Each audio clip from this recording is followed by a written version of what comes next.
हाय दोस्तों, मेरा नाम है अजीत कुमार और आप लोग देख रहे हैं मेरा यूट्यूब चैनल अर्जुन टेक। दोस्तों, हम लोग क्या पढ़ रहे थे? प्रकाश पढ़ रहे थे। प्रकाश में हम लोगों ने परावर्तन पढ़ लिया, परावर्तन के गुण पढ़ लिए, प्रतिबिंब दर्पण से प्रतिबिंब कैसे बनते हैं ये सब हमने देख लिए। दर्पण के यूज क्या होता है सब कुछ हमने देख लिया। अब दोस्तों हम लोग के बारी है पढ़ने का। अब क्या पढ़ेंगे? प्रकाश का अपवर्तन। ठीक है, अब प्रकाश का अपवर्तन क्या होता है हम लोग इसको अच्छी तरह से जानेंगे। दोस्तों, आप हम लोग पढ़े थे जब प्रकाश का परावर्तन, तो प्रकाश के परावर्तन में क्या था कि जब कोई प्रकाश किरण आ रही थी तो परावर्तन के पश्चात उसी माध्यम में लौट जा रही थी। लेकिन अब अपवर्तन में क्या होगा? डिफरेंस होगा। डिफरेंस क्या होगा दोस्तों? इसमें क्या रहेगा? अविलंब इसमें भी रहेगा। ठीक है, अब क्या होगा इसमें? बस एक काम क्या होगा, ये मीडियन 1 मतलब माध्यम 1 था, ये माध्यम 2 था। इसमें माध्यम चेंज नहीं हो रहा था। इसमें जिस माध्यम से प्रकाश आ रहे थे उसी माध्यम में वापस लौट जा रही थी। ठीक है, लेकिन अब क्या होगा? अपवर्तन में इसमें माध्यम चेंज होगा। क्या होगा दोस्तों? माध्यम चेंज होगा। मतलब देखिए, माध्यम एक से प्रकाश की किरण आएगी और दूसरे माध्यम में प्रकाश की किरण अपवर्तित हो जाएंगे, दूसरे माध्यम में हो जाए अपवर्तित हो जाएंगे, दूसरे माध्यम में जाएगी। ठीक है, थोड़ा सा अपने मार्ग से विचलित हो जाएगी। ठीक है, या तो अब क्या होगा, या तो जो आपतित किरण है उससे दूर जाएगी अभिलंब से, या तो फिर अपवर्तन के बाद, या फिर अपवर्तन के बाद अभिलंब के पास आएगी। ठीक है दोस्तों, यही रहेगा इसमें, क्योंकि इसमें माध्यम चेंज होगा। तो आइए विस्तार से जानते हैं कि प्रकाश का अपवर्तन क्या होता है, कैसे काम करता है। ठीक है दोस्तों, आइए चलते हैं। चलिए दोस्तों देखते हैं, आगे बढ़ते हैं। आप लोग तो क्या होगा, नदी में गए होंगे नहाने, कभी पोखर में गए, पोखरा में गए होंगे, तालाब में गए होंगे नहाने। तो आप लोग जब भी देखे होंगे, जब वहां का पानी साफ रहता है तो आपका जो तालाब का तली होता है, तालाब का तल होता है, या तो पोखरा का तल, नदी का तल होता है, वो तो होता है ऐसे सीधा। ठीक है, लेकिन क्या होता है जब आप लोग ऊपर से देखते हैं, ये थोड़ा क्या होता है उस समय उभरा हुआ प्रतीत होता है, उभरा हुआ। ठीक है, क्या होता है दोस्तों? उभरा हुआ प्रतीत होता है। या तो आप लोग कभी क्या किए होंगे, तालाब में गए होंगे तो पानी साफ रहा होगा, उसमें अगर डंडा डुबे होंगे, मान लीजिए पानी यहाँ तक हुआ है, तो क्या होता था, जैसे आप लोग इसमें डंडा डुबोते थे, इसमें भाग कुछ ऐसा यहाँ डंडा के बाहर का भाग हो गया है, लेकिन जो अंदर का भाग होता था मान लीजिए, अब क्या होता था कि डंडा तो आपका ऐसे है, ठीक है, इधर है, लेकिन जब वायु से पानी की तरफ गया तो डंडा फिर आपका यहाँ पे मुड़ा हुआ प्रतीत होता है अंदर। कैसे होता है? ऐसे मुड़ा हुआ प्रतीत होता है। इसलिए अगर आपको डंडे को आपको पकड़ना हो एक बार में नहीं पकड़ पाते हैं। ठीक है, आपको मुड़ा हुआ डंडा दिखाई देता है, आप लोग ध्यान दिए होंगे तो ऐसा लगता है कि डंडा थोड़ा मुड़ गया है या तो टेढ़ा हो गया है पानी में जाते ही। ठीक है, आप लोग करके देखे होंगे। ये क्या है, किस कारण हो रहा है? प्रकाश के अपवर्तन के कारण ही हो रहा है। आप लोग एक चीज और ध्यान दिए होंगे, गांव में तो लगभग सभी से लोग किए रहते हैं। क्या करते हैं कि कोई बाल्टी लेते हैं, कुछ लेते हैं, उसमें पानी भरते हैं। क्या करते हैं? उसमें पानी भरते हैं और उसमें सिक्कों को डुबो देते हैं। सिक्कों को, सिक्का रहता है कुछ और रहता है, उसको डुबो देते हैं। आप लोग देखेंगे जो ये सिक्का है, सिक्का क्या होता है, हल्का उठा हुआ प्रतीत होता है। जब इधर पास से देखेंगे, साइड से देखेंगे तो सिक्का हल्का उठा हुआ प्रतीत होता है। क्यों होता है? ये प्रकाश के अपवर्तन के कारण होता है। और देखेंगे आपको एक चीज और पता चलेगी कि जो बाल्टी की तली होगी, बाल्टी की तली होगी ना, तल होगा, वो भी क्या होता है, हल्का उठा हुआ प्रतीत होता है। लेकिन एक्चुअल में जो पानी निकाल के देखेंगे तो नहीं उठा होता है। ठीक है, आप हाथ डालेंगे कि यहाँ तक उठा हुआ दिख रहा है, हम इसे हाथ डाले देखे पाए नहीं पाते हैं। सिक्कों को भी अगर आपको कभी टच करना हो, बाहर से देखते रहिए, आपको उठा हुआ प्रतीत होगा। जहां तक उठा हुआ प्रतीत होता है वहां तक उंगली ले जाइए, आपको सिक्का नहीं मिलेगा। एक बार में आप सिक्का नहीं पाएंगे। ठीक है, दोबारा कोशिश करेंगे तभी आप सिक्का पाएंगे।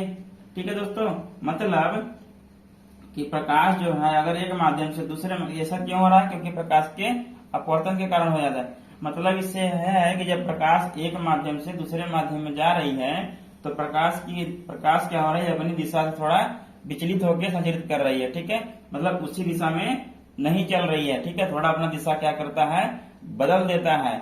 अब ये किस हिसाब से बदलता है, कैसे बदलता है, क्या उसके प्रॉपर्टीज होते हैं, हम लोग क्या करेंगे दोस्तों, सब प्रकाश के अपवर्तन में देखेंगे। ठीक है दोस्तों, तो हम लोग क्या करेंगे, और एक उदाहरण और है कि जैसे आप लोग कभी एग्जाम्पल सब लोग करते हैं, उदाहरण सबको ही करता है, सब अपने दोस्तों को भी दिखाते हैं। क्या करते हैं, कांच का टुकड़ा लेते हैं। कांच का टुकड़ा लेने के बाद क्या करेंगे, अपना नाम लिखेंगे। पहले कहेंगे, मान लीजिए मेरा नाम जैसे अजीत है, तो मैं अपना नाम लिख दिया, ठीक है। अपना नाम लिखेंगे। नाम लिखने के बाद क्या करते हैं ना, कहेंगे जादू दिखाते हैं तुमको। कौन सा जादू दिखाते हैं, कहेंगे देखो कांच के टुकड़े के ऊपर रखेंगे, क्या होगा, ये थोड़ा इसका इमेज क्या होगा, बड़ा हो जाएगा, उभरा हुआ लगने लगा, 3D इमेज बन जाएगा। क्या कहेंगे, 3D इमेज बन जाएगा, मतलब थोड़ा उभरा हुआ दिखने लगेगा, अच्छा दिखने लगेगा, ठीक है। तो इसीलिए क्या होता है, जब कांच के टुकड़े पर रखते हैं, क्या होता है, वो उभरा हुआ दिखने लगता है। आप लोग भी कीजिएगा, पता चल जाएगा क्या है क्या नहीं है, ठीक है। ठीक है दोस्तों, समझ में आया आप लोगों को। तो चलिए हम लोग क्या करते हैं, अब बढ़ते हैं प्रकाश का अपवर्तन, देखते हैं रिफ्रैक्शन ऑफ लाइट क्या होता है। आइए दोस्तों देखते हैं प्रकाश का अपवर्तन या रिफ्रैक्शन ऑफ लाइट का डेफिनेशन क्या होता है। दोस्तों इसका डेफिनेशन होता है, जब कोई प्रकाश की किरण एक माध्यम से दूसरे माध्यम में प्रवेश करती है तो यह अपने मार्ग से विचलित होकर संचरित होती है, ठीक है। प्रकाश के विचलन के इस क्रिया को क्या कहते हैं, प्रकाश का अपवर्तन या रिफ्लेक्शन ऑफ लाइट कहते हैं, ठीक है दोस्तों। अब यहाँ पे देखिए दो टर्म आया है, अपने मार्ग से विचलित मतलब भटक जाता है, ठीक है, भटक जाता है, अपने मार्ग से भटक जाता हो, जाना चाहता है अपने ससुराल, चला जाता है अपनी दीदी के यहाँ, ठीक है। ये अपने मार्ग से क्या हो गया, भटक गया। कहाँ जा रहा था, ससुराल जाते थे, कहाँ पहुंच गया, अपने दीदी के यहाँ पहुंच गया। वही क्या है, इसका मार्ग का भटकना है, ठीक है। मतलब दोस्तों क्या कहना है, मतलब मुझे जाना था दिल्ली, मैं पहुंच गया आगरा, ठीक है, यही बात इसमें होती है। तो एक माध्यम से दूसरे माध्यम में जब जाता है, एक माध्यम मान लीजिए अपना घर हो गया, दूसरा माध्यम क्या हो गया, ससुराल हो गया, ठीक है। अपने घर से निकले, जा रहे थे ससुराल, लेकिन पहुंच गए कहाँ, अपने दीदी के यहाँ, ठीक है। कहाँ पहुंच गए, दीदी के यहाँ पहुंच गए, ये तो गड़बड़ हो गया, ठीक है। यही होता है प्रकाश के अपवर्तन में। आइए एक बार फिर से देखते हैं क्या कहना चाह रहा है, कि जब कोई प्रकाश की किरण एक माध्यम से दूसरे माध्यम में प्रवेश करती है तो यह अपने मार्ग से विचलित मतलब भटक जाता है। क्या होता है, भटक जाता है, जिस मार्ग में जाता रहता है उस मार्ग से भटक जाता है, ठीक है। भटक के क्या होता है, विचलित होकर संचरित होती है, मतलब भटक के दूसरे रास्ते पे चलने लगता है। मान लीजिए आपको अपने घर से जाना था कहाँ, ससुराल, आप ससुराल वाला रास्ता छोड़ दिए, मतलब यहाँ घर से तो निकले सही, ठीक है, घर से निकले सही, अपने आप आधे रास्ते पे पहुंचे, आधे रास्ते पहुंचने के बाद क्या किए आप, ससुराल वाला रास्ता छोड़ दिए, अपने दीदी घर वाला रास्ता पकड़ लिए। क्यों पकड़ लिए, तो आपको ही पता होगा, ठीक है, ये तो हम नहीं बता सकते, ठीक है। चलिए अब क्या करते हैं, यहाँ देखते हैं, यहाँ भी वही है कि जब प्रकाश क्या हुआ, वायु में चला, पहले तो वायु में था तो सीधा चल रहा था। वायु से जैसे ही कांच में प्रवेश किया, ये क्या है, कांच है, ठीक है दोस्तों। जैसे ही कांच में प्रवेश किया तो क्या किया, इधर बाकी इधर पूरा कांच है, ठीक है। जैसे ही कांच में प्रवेश किया, क्या हुआ, जिस रास्ते से जा रहा था उस रास्ते को छोड़ दिया, थोड़ा सा रास्ते से अपने भटक गया, भटक के क्या किया, दूसरे रास्ते पे फिर से सीधे रास्ते चलने लगा, ठीक है। इसी के क्या कहेंगे दोस्तों, प्रकाश का अपवर्तन कहेंगे, ठीक है। अब आप लोग कहेंगे माध्यम क्या है दोस्तों, माध्यम क्या है सर, ये माध्यम 1 हो गया, माध्यम 2 हो गया, ये सब क्या है दोस्तों। जैसे माध्यम होता है मतलब हमारा वायु हो गया, जल हो गया, कांच हो गया, ठीक है, अलग अलग प्रकार के जो भी हैं, ठीक है, केरोसिन हो गया, तारपीन तेल हो गया, बेंजीन हो गया, हीरा हो गया, जो कुछ भी है, अगर आप लोग अलग अलग ले रहे हैं, अलग अलग तरह से प्रकाश को गुजार रहे हैं, ये सब क्या होंगे, माध्यम होंगे। लेकिन हम लोग क्या करते हैं, सिंपलिस्ट के लिए मतलब असावधानी के लिए क्या करते हैं, 2 ही माध्यम एक बार में लेते हैं, तीसरा भी कभी कभी ले लेते हैं, आप लोग ले सकते हैं। अब क्या होगा दोस्तों, हमने लिया है वायु के बाद क्या ले लिया है, कांच, ठीक है, वायु ले लिया है, वायु के बाद क्या ले लिया है, कांच ले लिया है। तब क्या हो गया, देखिए जब प्रकाश पहले वायु से चली यहाँ सीधी रेखा में आ रही थी, अब प्रकाश में चली, जैसे ही कांच में पड़ी, कांच में पड़ने के बाद क्या हुआ, ये अपवर्तित हो गई, मतलब अपने मार्ग से विचलित हो गई। क्या हो गया, अपने मार्ग से विचलित हो गई, जाना था इधर लेकिन चले गए इधर से, लेकिन जाएगी कैसे, सीधी रेखा में जाएगी। उसके बाद भी जब कांच में जाएगी तो कांच में सीधी रेखा में जाएगी, ठीक है दोस्तों। अपने मार्ग से इस विचलन को क्रिया को ही क्या कहते हैं हम लोग दोस्तों, अपवर्तन कहेंगे। जब एक माध्यम से दूसरे माध्यम में प्रकाश की किरण जाएगी, जब वो अपने मार्ग से विचलित हो जाएगी, प्रकाश की इसी क्रिया को हम लोग क्या कहेंगे दोस्तों, अपवर्तन कहेंगे। माध्यम ने समझा दिया, ठीक है, प्रकाश वायु में चली, वायु में आते आते फिर वहां से कांच पे पड़ी, कांच पड़ी के बाद अपवर्त मतलब क्या हुआ, अपने मार्ग से विचलित हुई, विचलित होने के बाद फिर से चलने लगी, ठीक है। अब प्रकाश के इसी विचलन की क्रिया को क्या कहते हैं हम लोग, अपवर्तन कहते हैं। यहाँ पे वो भी लिखा है, जब कोई प्रकाशीय किरण एक माध्यम से दूसरे माध्यम में प्रवेश करती है। देखिए यहाँ से वायु था, वायु के बाद जैसे ही कांच में प्रवेश की तो यह अपने मार्ग से विचलित हो गई, मतलब जाना था इधर, चली गई इधर, ठीक है, विचलित होके चलने लगी, मतलब संचरित होने लगी। तो प्रकाश के इसी विचलन की क्रिया को क्या कहते हैं हम लोग दोस्तों? प्रकाश का अपवर्तन। जो विचलन हो रहा है यहाँ पे दूसरे माध्यम में जाने पर, ठीक है, मतलब जो अपना मार्ग को बदल रहा है, इसी को क्या कहेंगे दोस्तों? हम लोग प्रकाश का अपवर्तन कहेंगे, ठीक है। मतलब एक माध्यम से दूसरे माध्यम में जाने पर प्रकाश के किरण जो अपनी मार्ग क्या कर लेता है, चेंज कर लेता है, बदल लेता है, या अपने मार्ग से विचलित हो जाता है, ठीक है। जिस रास्ते पे जाता रहता है उस रास्ते को छोड़ दूसरा रास्ता पकड़ लेता है, उसी को हम लोग क्या कहते हैं दोस्तों? प्रकाश का अपवर्तन कहते हैं, ठीक है। आइए और देखते हैं क्या होगा दोस्तों। हमने अभी आपको एग्जाम्पल बता ही दिया है, एग्जाम्पल आपको लिखना होगा, तो आप ले लिखेंगे, प्रकाश के अपवर्तन के कारण ही बाल्टी या कटोरे में प्रकाशिक का जो होता है अपनी जो होता है वास्तविक स्थिति से क्या होता है, थोड़ा सा उठा हुआ दिखाई देता है। आप लोग करके भी देखे होंगे, अगर नहीं किए हैं तो करके देखिएगा। बाल्टी लीजिएगा या कांच का कोई बड़ा बाल्टी लीजिएगा, ग्लास लीजिएगा, उसमें क्या कीजिएगा, सिक्के को डाल दीजिएगा। सिक्के को डालने के बाद देखिएगा थोड़ा सा उभरा हुआ प्रतीत होगा। लेकिन एक एग्जाम्पल और कर सकते हैं आप लोग, बाल्टी में या तो कांच के ग्लास में क्या कीजिए, सिक्के को डालिए, पहले पानी मत भरिए, डाल के फिर आप पीछे हटते जाइए। जब तक आपको सिक्का दिखाई दे तब तक आप पीछे हटते रहिए। जब आपको सिक्का दिखाई देना बंद हो जाए तो आप क्या कीजिए, आपको जो दूसरा साथी होगा उसको बोलिए कांच के ग्लास में पानी डाले। जैसे ही कांच के ग्लास में पानी भर देगा वो, आपको क्या होगा, सिक्का फिर से दिखाई देने लगेगा। क्यों? क्योंकि वो अपनी वास्तविक स्थिति से थोड़ा सा उठा हुआ प्रतीत होने लगता है। दोस्तों ऐसा क्यों होता है? क्योंकि जो होता है, हम यहाँ से देख रहे हैं, मान लीजिए, तो जो इधर से प्रकाश की किरण आएगी वो दूसरे स्थिति से आएगी, इधर से प्रकाश की किरण आएगी वो दूसरे स्थिति से आएगी, इसलिए क्या होता है, थोड़ा उभरा हुआ दिखाई देता है। ठीक है दोस्तों, ये तो समझ गए ना अपवर्तन किसको कहेंगे? जब प्रकाश किरण एक माध्यम से दूसरे माध्यम में जाएगी तो अपने मार्ग से थोड़ा विचलित हो जाएगी, ठीक है, ठीक है, अपने मार्ग से विचलित हो जाएगी, मतलब दूसरा मार्ग अपना पकड़ लेगी, लेकिन मार्ग वो भी क्या रहेगा, सीधा ही रहेगा, ठीक है। तो उसी को क्या कहेंगे हम लोग? प्रकाश का अपवर्तन कहेंगे। ठीक दोस्तों, इतना समझ गए। हमने परावर्तन में पढ़ा था, आपतन बिंदु पढ़ा था, ठीक है, आपतन कोण पढ़ा था, परावर्तन कोण पढ़ा था, आपतित किरण पढ़ा था, परावर्तित किरण पढ़ा था, अभिलंब पढ़ा था, ठीक है। इसमें भी सब वही होंगे। आइए देखते हैं क्या क्या होगा इसमें भी। बस इसमें क्या करेंगे, हम डिफिनेशन नहीं लिखाएंगे, इसमें सिर्फ आप लोगों को बताएंगे क्या होता है, ठीक है। आइए देखते हैं हम लोग, जैसे हमने परावर्तन में पढ़ा था वैसे क्या करेंगे अब अपवर्तन में भी देखेंगे। देखिए दोस्तों, ये माध्यम 1 हो गया। माध्यम 1 क्या है हमारा? वायु है, ठीक है, और माध्यम 2 क्या है हमारा? कांच है, ठीक है। माध्यम 1 वायु, दूसरा क्या हो गया, माध्यम 2 कांच हो गया, ठीक है दोस्तों। ये देखिए क्या हुआ, वायु से प्रकाश की किरण यहाँ से आ रही है, तो दोस्तों जो प्रकाश की किरण आती थी परावर्तन में भी, उसको हम लोग क्या बोलते थे? आपतित किरण। यहाँ भी क्या बोलेंगे? आपतित किरण। जो प्रकाश किरण यहाँ से आ रही है उसको क्या बोलेंगे? आपतित किरण। जब देखिए यहाँ पे प्रकाश की किरण यहाँ पे पड़ी थी उस परावर्तन में, यहाँ पे मतलब गिरने के बाद यहाँ से परावर्तित हो गई थी इधर उसी माध्यम में, लेकिन यहाँ परावर्तित नहीं हो रही है, अपने मार्ग से विचलित होकर दूसरे माध्यम में निकल जा रही है। तो दोस्तों जहाँ पे प्रकाश किरण पड़ रही है, ये जो माध्यम जहाँ पे है जो एक दूसरे के बांट रहे हैं, ठीक है, यहाँ मान लीजिए यहाँ वायु है, यहाँ कांच है, जहाँ पे बांट रही है दूसरे को, इस बिंदु पे जहाँ प्रकाश की किरण पड़ रही है उसको हम लोग क्या बोलते थे? वहां पे बोलते थे आपतन बिंदु। यहाँ पे भी क्या बोलेंगे? आपतन बिंदु। मतलब प्रकाश की किरण जब आ रही है, आपतित किरण, जहां पर एक दूसरे के दोनों माध्यम अलग कर रहे हैं, वहां पर जब प्रकाश की किरण गिरेगी तो उस बिंदु को हम लोग क्या कहते हैं? आपतन बिंदु बोलते हैं। क्या बोलते हैं? आपतन बिंदु, ठीक है दोस्तों।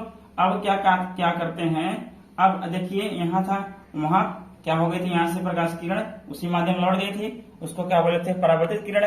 लेकिन यहाँ क्या हो रही है, मार्ग अपना बदल लिया, ठीक है। आपको भी याद है ना, ये ससुराल था, ये दीदी घर था, ससुराल में जाके दीदी घर चला गया, तो वही था, अपना मार्ग क्या कर लिया? बदल लिया। इसको क्या बोलते हैं? अपवर्तित किरण। क्या बोलेंगे?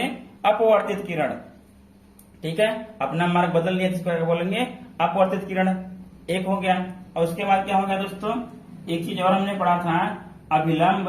अब देखिए आपतन अब पढ़ा था, आपतन बिंदु पर डाला गया लंब क्या था? अभिलंब था। यहाँ भी क्या कर दिया हमने? आपतन बिंदु पर जो लंब डाल दिया तो क्या हो गया हमारा? अभिलंब हो गया। अब दोस्तों हमने पढ़ा था अभिलंब तथा आपतित किरण के बीच बने कोण को क्या कहते थे, आपतन कोण। यहाँ भी अभिलंब तथा आपतित किरण के बीच में बने कोण को क्या बोलेंगे, आपतन कोण बोलेंगे। ठीक है, अब वहां था आर क्या था, अभिलंब तथा परावर्तित किरण के बीच जो कोण बन रहा था उसको क्या बोलते थे, परावर्तन कोण। लेकिन यहाँ पर देखिए क्या होगा, अभिलंब तथा अपवर्तन कोण के बीच जो कोण बनेगा, ठीक है, अपवर्तित किरण के बीच जो कोण बनेगा, अभिलंब तथा अपवर्तित किरण के बीच जो कोण बनेगा उसको क्या बोलेंगे, अपवर्तन कोण बोलेंगे। क्या बोलेंगे दोस्तों, अपवर्तन कोण बोलेंगे।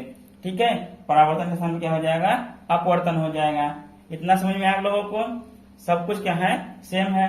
देखिए आपतित किरण, ठीक है, ये हो गई आपतित किरण, प्रकाश किरण आ रही थी, यहाँ से क्या अपने मार्ग से विचलित हो गई, इसको क्या बोल दिए, अपवर्तित किरण बोल दिए।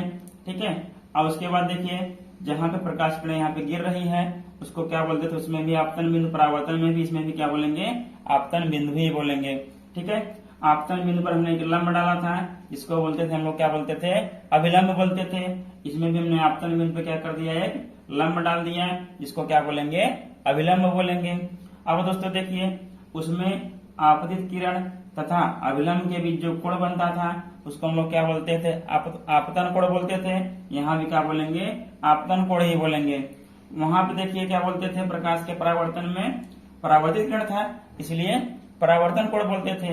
यहाँ पे अपवर्तित किरण है इसलिए क्या बोलेंगे, अपवर्तन कोण बोलेंगे। लेकिन किसको बोलेंगे, अभिलंब तथा अपवर्तित किरण के बीच बने कोण को क्या बोलेंगे, अपवर्तित कोण, अपवर्तन कोण बोलेंगे। सॉरी, अभिलंब तथा अपवर्तित किरण के बीच बने कोण को क्या बोलेंगे दोस्तों, अपवर्तन कोण बोलेंगे।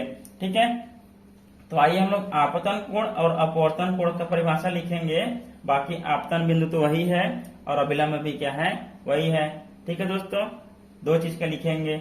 आइए अब हम लोग क्या करते हैं, लिखते हैं।